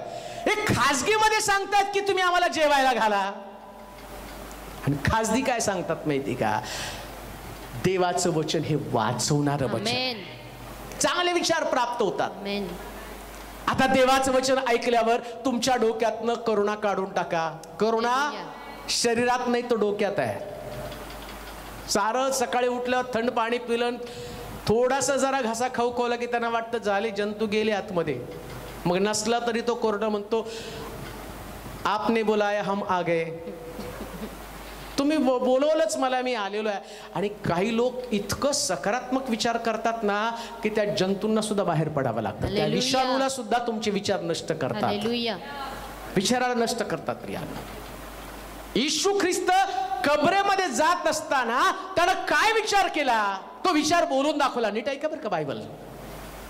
शिष्यानं त्यानं काय सांगितलं माहिती का, मनुष्याचा पुत्र पापी लोकांच्या हाती धरून दिला जाईल, जसा योना माशाच्या पोटामध्ये 3 दिवस 3 रात्र राहिला, तसा मनुष्याचा पुत्र भूमीच्या पोटात 3 दिवस 3 रात्र राहील आणि 3ऱ्या दिवशी तो पुन्हा उठेल. हा सकारात्मक विचार, हा सकारात्मक विचार आहे. आणि आज देवाचं वचन ऐकून ज्ञानी तुम्हाला काय सांगत आहे, परमेश्वराचं वचन तुम्हाला काय सांगत आहे, जरी तुम्ही पॉझिटिव्ह असाल तरी देव त्यातून तुम्हाला बाहेर काढेल. हे सकारात्मक विचार आहे. मी पॉझिटिव्ह झालो म्हणजे मेलो. मग काही लोक पॉझिटिव्ह झाले म्हणून मग आज सकाळी घेतलं काही एका बिचाऱ्या माणसानं फाशी घेऊन मरून गेला. त्याला वाटलं आता मी मरणारच आहे, आता माझं काही होणार नाही. मरू नका, चमत्काराची वाट पहा, चमत्काराची वाट पहा. तुमचा देव कबरेतून तुम्हाला बाहेर काढण्यासाठी समर्थ आहे. हालेलुया. पण लाजर आजारी पडला ना, येशू तिथं गेला नाही, तो मेला. त्याला 4 दिवस झालं आणि त्या कबरेमध्ये ठेवल्यावर येशू तिथं गेला. मरिया म्हणते तुम्ही असता तर माझा भाऊ मेला नसता. आजार हा मरणासाठी नाही, देवाच्या गौरवासाठी. मरे चला आपण कबरेकडे जाऊ. कबरेकडे गेला, 2 बाजूला काढली, लाजरच बाहेर आहे. ती म्हटली त्याचं शरीर दुर्गंधी येत असेल, सडून गेलेलं त्याचं शरीर. पण त्याला माहिती आहे जगामध्ये कधीतरी कोरोनाची परिस्थिती येईल, त्यास लोकांमध्ये ती भीती असेल, त्यास हे वचन लोकांपर्यंत जाऊ द्या, यातून बाहेर काढायला देव समर्थ आहे. सुविचार डोक्यामध्ये ठेवा. काही पण असू द्या जगाची परिस्थिती, कुणाच्या नोकऱ्या गेल्या, लागणार नाही नोकऱ्या, मग सांगतील आमची पगार कमी झाली, मग अमकं झालं तमकं झालं, याने सुसाईड केली, त्याने सुसाईड केली, याचा परिवार संपला, त्याचा परिवार संपला. पण देव आज ऐकणाऱ्याला सांगतो, सगळ्याचे परिवार संपू दे, मी तुझ्या परिवाराचं संरक्षण करेल. बी पॉझिटिव्ह, चांगले विचार ठेव डोक्यामध्ये. तुमच्या लेकरांच्या भविष्याची चिंता करू नका. जरी 10वीला गव्हर्नमेंटने त्यांना सगळ्याला पास केलं, तुम्हाला प्रश्न पडेल आता पुढं काय. हीच तुमची लेकरं सर्वोच्च पदावरती असतील का? कारण पद देणारा देव तुमच्या पक्षाचा आहे, हे बायबल सांगतं. मी नाही, पॉझिटिव्ह चांगलं थिंकिंग करा, चांगले विचार करा. ज्ञानी व्यक्ती चांगले विचार करतो, तसं आम्ही चांगले विचार केले पाहिजे. आणि चांगले विचार तुम्हाला शास्त्राशिवाय कुठंच सापडणार. आता सगळी परिस्थिती नकारात्मक आहे, पण देवाच्या लोकांनी मात्र सकारात्मक विचार केले पाहिजे. जाणार आहेत हे दिवस, जाणार आहेत. त्या दिवशी मोदी म्हणले अच्छे दिन आएंगे, पण मी आता सांगतो अच्छे दिन आएंगे. मी काय मंत्री म्हणून सांगत नाही, पण सेवक म्हणून सांगतो. सेवकाला पण दुसरा शब्द मिनिस्टरच आहे. आणि मिनिस्टर, हा जो मिनिस्टर आहे तो 5 वर्ष राहतो, पण जो सेवक आहे, जो मिनिस्टर आहे, तो मरेपर्यंतच मिनिस्टर राहतो. आणि लक्षात घ्या, जो मिनिस्टर आहे ना, तो स्वतःच सांगत नाही, तो देवाकडनं आलेलं वचन सांगतो. आणि देवाचं वचन आज सकाळी तुमच्यासाठी काय की तो सकारात्मक विचार तुमच्यामध्ये येतात, चांगले विचार. असं बरं परत वचन ते ज्ञानी पुरुषाने ऐकावे, त्याचे ज्ञान वाढावे, त्याचे ज्ञान वाढवावे. बुद्धिमानानं सुविचार प्राप्त करून घ्यावा. सुविचार म्हणजे चांगले विचार. सुविचार म्हणजे चांगले विचार. चांगला विचार काय? माझा परिवार वाचणार आहे, मरणार नाही.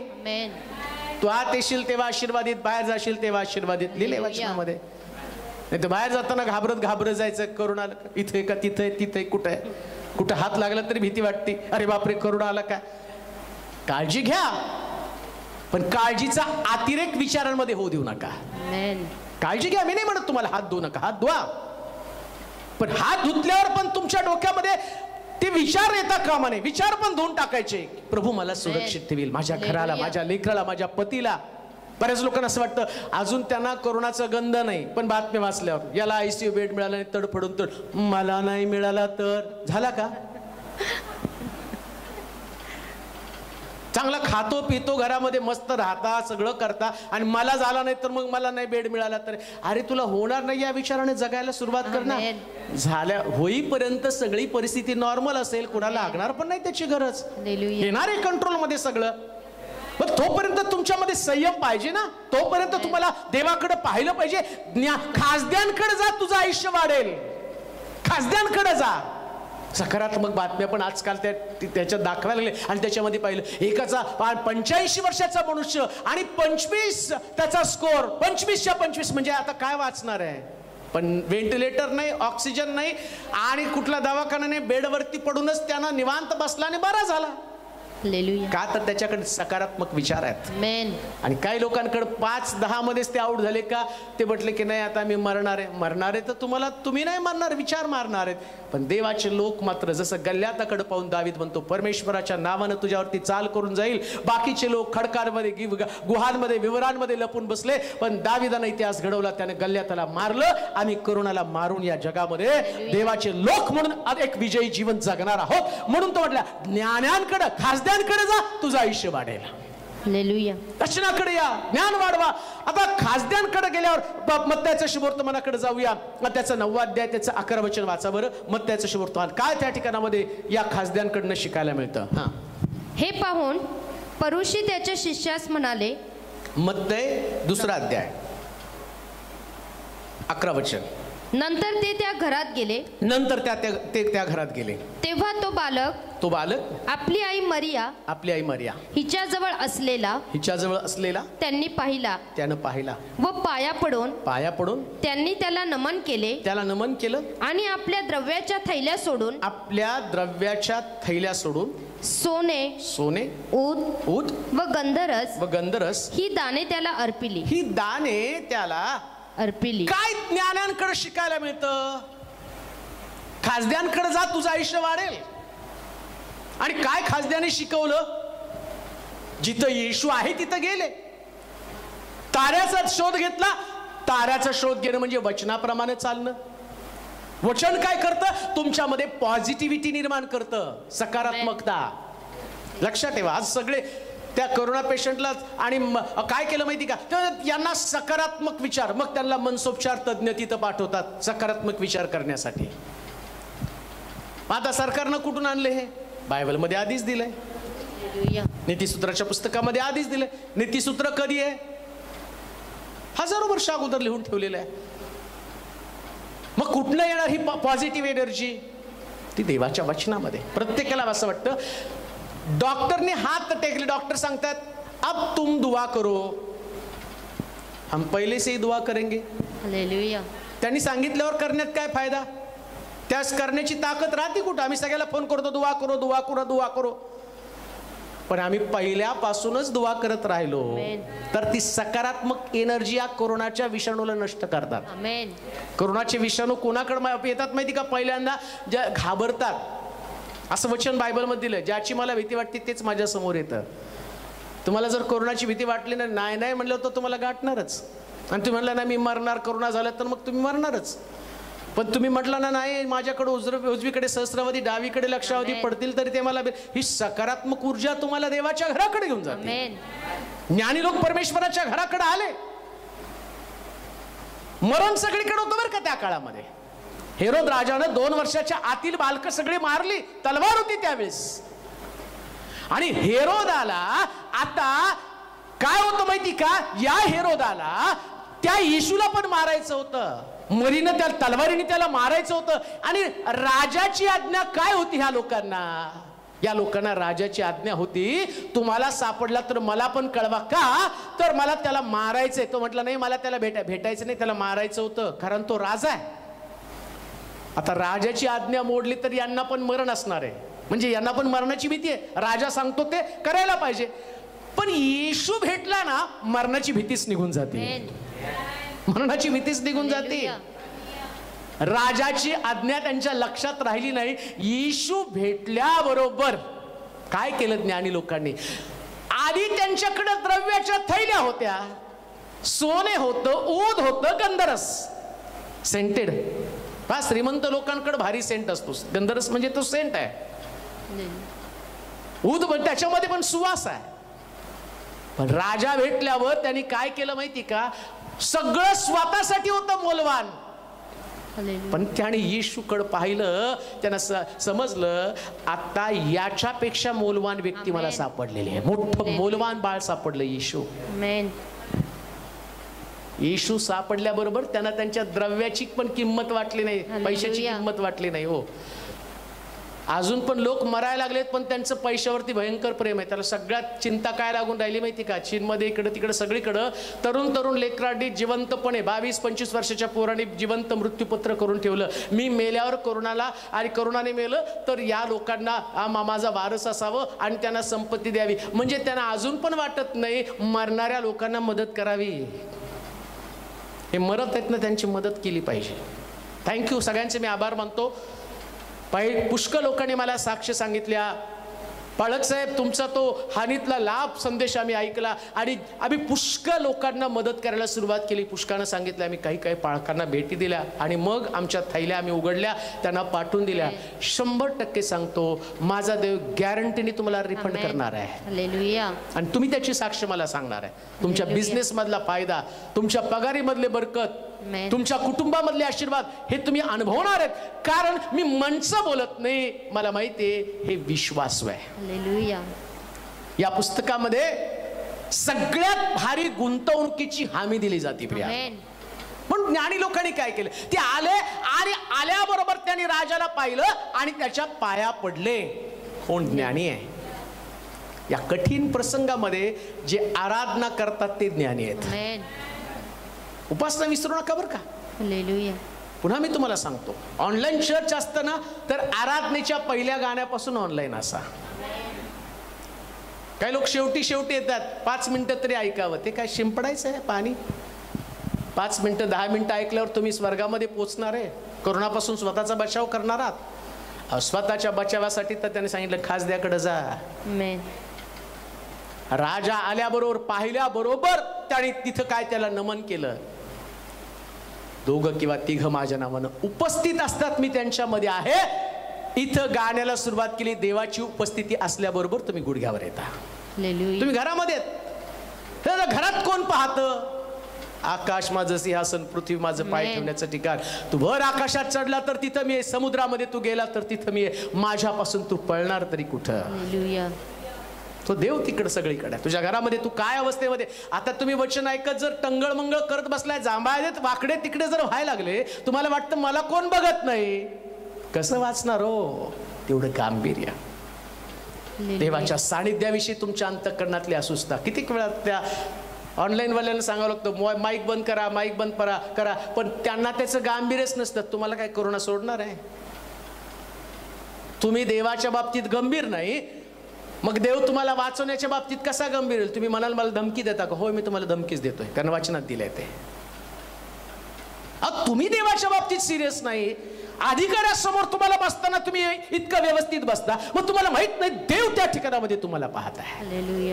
तेवढाच आदर त्याच्याकडे असलं पाहिजे, तेवढंच त्याच्याविषयी आदरयुक्त भीती असली पाहिजे.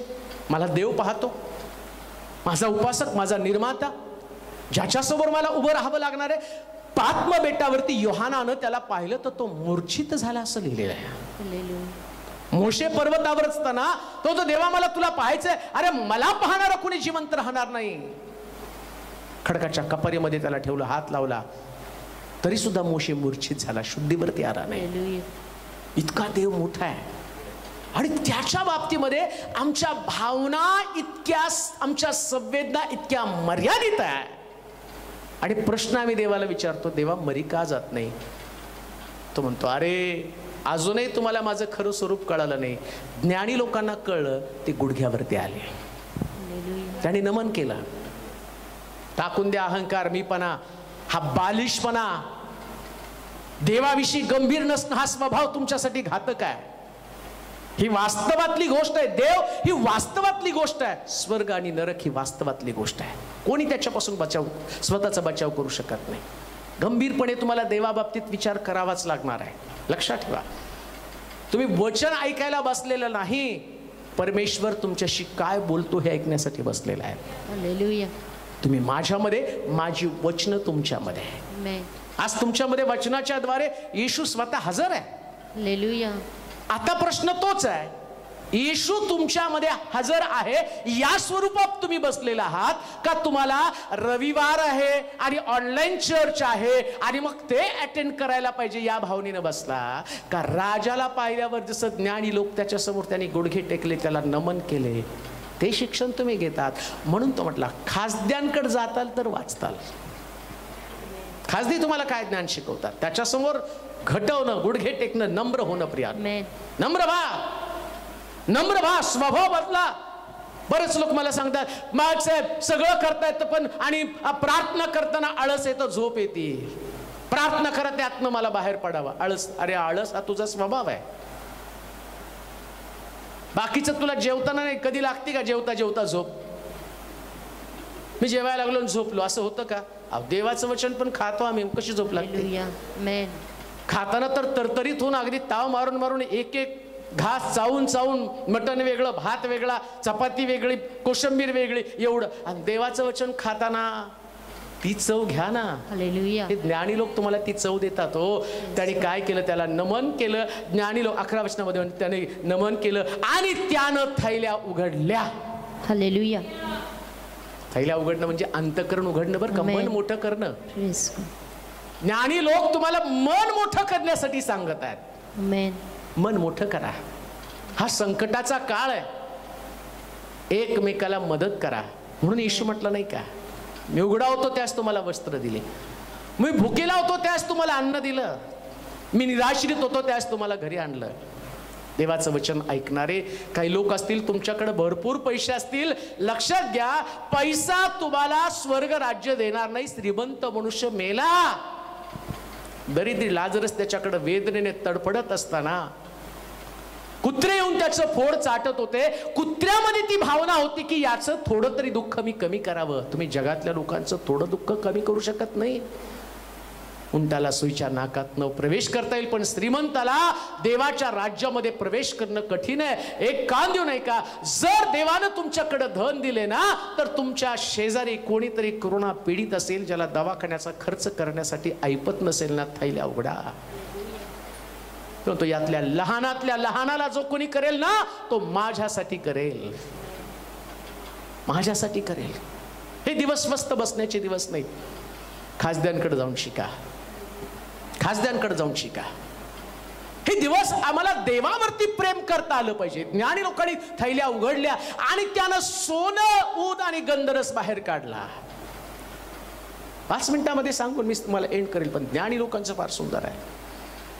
असं लिहिलं, त्यानं थैल्या उघडल्या आणि थैल्यामधनं त्यानं सोनं, ऊद आणि गंधरस. ऊद जो परमेश्वराच्या मंदिरामध्ये ज्याचा सुगंध सुवास सतत असावा लागतो, ज्याला धूप म्हटलेलं आहे, धूप त्या ठिकाणात असा फिरवावा लागतो आणि ते मंदिर धुपानं भरून जातं. आणि प्रगटीकरणाच्या पुस्तकामध्ये म्हणलं, धुपाप्रमाणे विश्वासणाऱ्यांच्या प्रार्थना. ज्ञानी लोक आता प्रार्थना करणारे लोक बसलेले आहेत.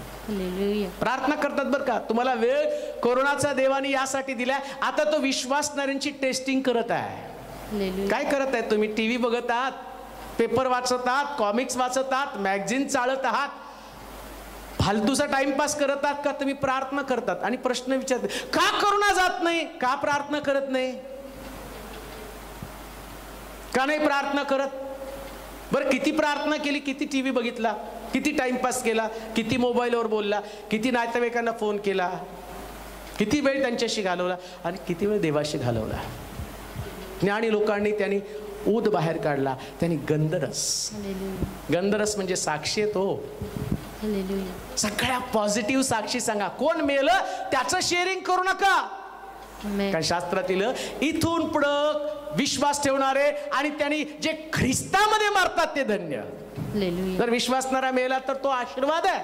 पौल म्हणतो, जगणे ख्रिस्तानी, मरणे मला लाभ. मग कशाला काळजी त्याची? कशाला? अहो तुम्ही करोनानं मेला, करोनानं मेला. तुझ्या प्रार्थनेनं किती कोरोना पॉझिटिव्ह बरे झाले याचं शेअरिंग करणं, हे ज्ञानी लोक आहेत. कोण मेलं याची चर्चा केली की समोरचा व्यक्ती घाबरलाच. त्याला वाटलं आता मी पण कोरोनाने मरणार आहे, पण तुम्ही त्याला साक्ष नाही, त्यांचा 23 स्कोर होता, बरे झाले ते.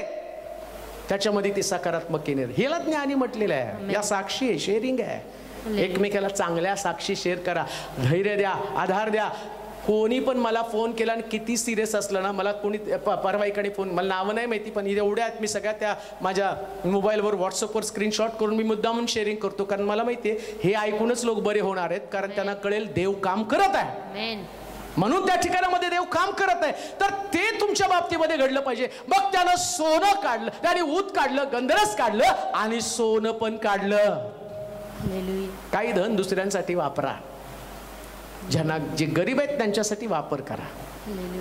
मित्र म्हणतो, तुमचा थोडा तरी पैसा कोरोनातल्या एखाद्या व्यक्तीसाठी वापरला आणि तो बरा होऊन आला ना, त्याचं प्रतिफळ देव तुम्हाला देणार आहे. 100% देणार, 100% देणार.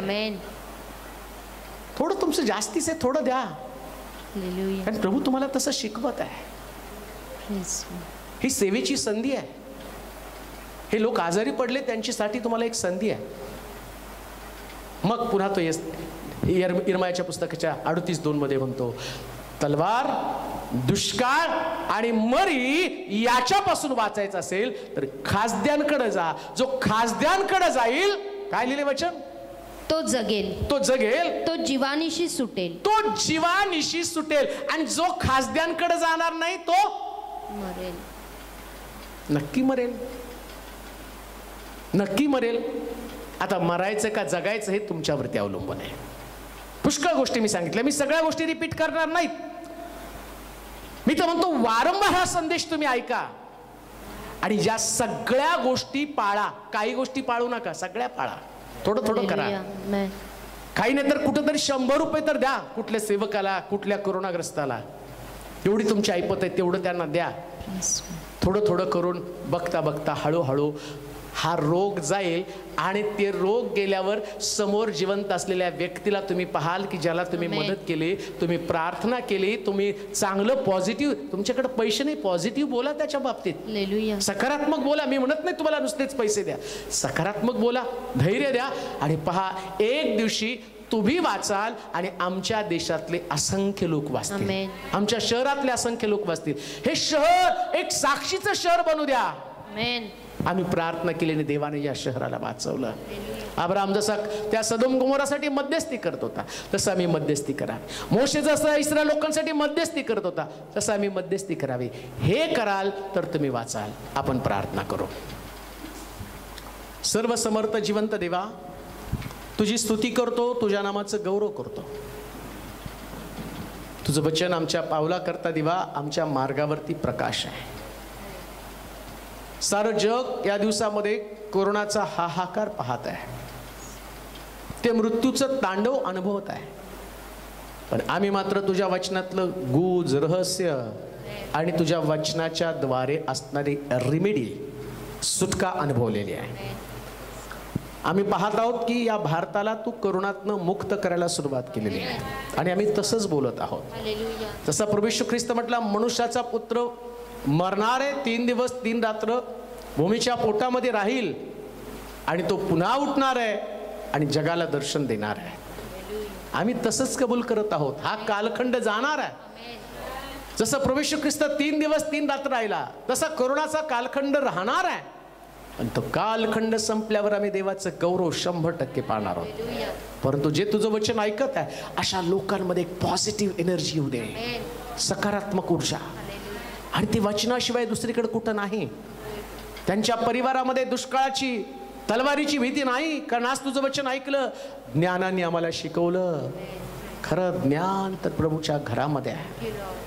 हे करोना काळ संपेल, त्या जे लोक घरी आहेत त्या लोकांनी तुझ्या मंदिराकडे गर्दी करावी, तुझ्या घराकडे त्यांनी यावं. कारण एक मरी संपली म्हणजे सगळं संपलं नाही.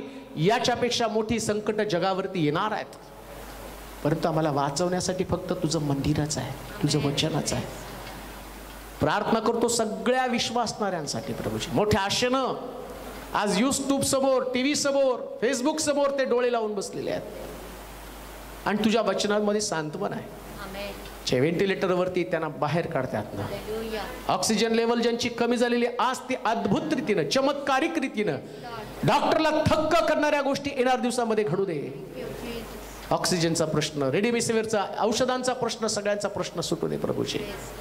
या सगळ्यामध्ये आम्ही एकच पाहिलं की देव विश्वासू आहे. तुझे सेवक लोक ज्या अडचणीमध्ये, त्यांच्यासाठी मी प्रार्थना करतो प्रभू. त्यांच्याच मंडळीतले कावळे त्यांच्या घरामध्ये पाठव. आता ती जबाबदारी आहे, ज्ञानी लोकांकडून आम्ही शिकावं. प्रभुदेवा, तुझ्या लोकांचं सहाय्य कर. सेवक लोकांना मध्ये निराशा येऊ देऊ नकोस. सेवा सोडून त्यांनी चुकीचा मार्ग धरू नये. ही परिस्थिती जाणार आहे, बदलणार आहे. देवावरतीच अवलंबून राहायला शिकू दे त्यांना. माझा विश्वास आहे दुष्काळाच्या परिस्थितीमध्ये जसं देवानं कावळ्याच्या माध्यमातून तुझ्या लोकांचा पुरवठा केला, तसंच पुरवठा होऊ दे आणि त्या साक्षी घडू दे प्रभूजी. हॉस्पिटलमध्ये त्यांना डिस्चार्ज मिळू दे, लवकरात लवकर घरी येऊ दे. आता इथून पुढे विश्वासणाऱ्यांच्या घरात मृत्यूचं तांडव थांबू दे प्रभूजी. विश्वासणारे लोक वाचले जाऊ दे, सेवक वाचू दे, सेवकांना सुरक्षा दे प्रभूजी. प्रत्येक व्यक्तीला सुरक्षा दे, त्यांना पश्चातापाची, जगण्याची संधी दे, पुन्हा एकदा बदलण्याची संधी दे प्रभूजी. रदबदली करतो, याचना करतो, पालतं पडतो आम्ही तुझ्यासाठी. आम्ही प्रभू करुणेनं तुला हाक मारत आहोत. थोडंसं त्यांना जगण्याची संधी दे. तसं माळी म्हणतो एवढं वर्ष राहू द्या, आम्ही तशीच प्रार्थना करतो. राहू दे प्रभू एवढं वर्ष. तुझा रास्तय राग येणं, रास्तय तुला क्रोध येणं, रास्तय तुला जगाचा न्याय करणं, कारण तू न्यायाधीश आहेस. तुझे जजमेंट कधीच चुकलेले नाहीत. पण जसं मोशेची प्रार्थना ऐकून लोकांना वाचवलं, तशी प्रार्थना ऐक माझ्या राजा. ऐक, तुझ्या लोकांना संकटामध्ये धैर्य दे. आज जे पॉझिटिव्ह आहेत प्रभू, त्यांचे रिपोर्ट्स बदलून टाक, निगेटिव्ह होऊन जाऊ दे प्रभूजी. जे घरी उपचार घेत आहेत त्यांना बरं कर. ज्यांना बेडची गरज आहे त्यांना बेडची उपलब्धता होऊ दे. ज्यांना ऑक्सिजनची उपलब्धता नाही ती पण त्यांच्यासाठी होऊ दे. एकंदरीत सगळं वातावरण बदललं जाऊ दे. चमत्कार चमत्कार चमत्कार आणि फक्त चमत्कारच घडू दे प्रभूजी. आणि याच्यातनं तुझ्या पुत्राचं नाव आणि देवाचं नाव उंच होऊ दे. धन्यवाद दे, तुझी स्तुती करत येशूच्या नावात ही प्रार्थना विनवणी केली म्हणून तो ऐक. आमेन.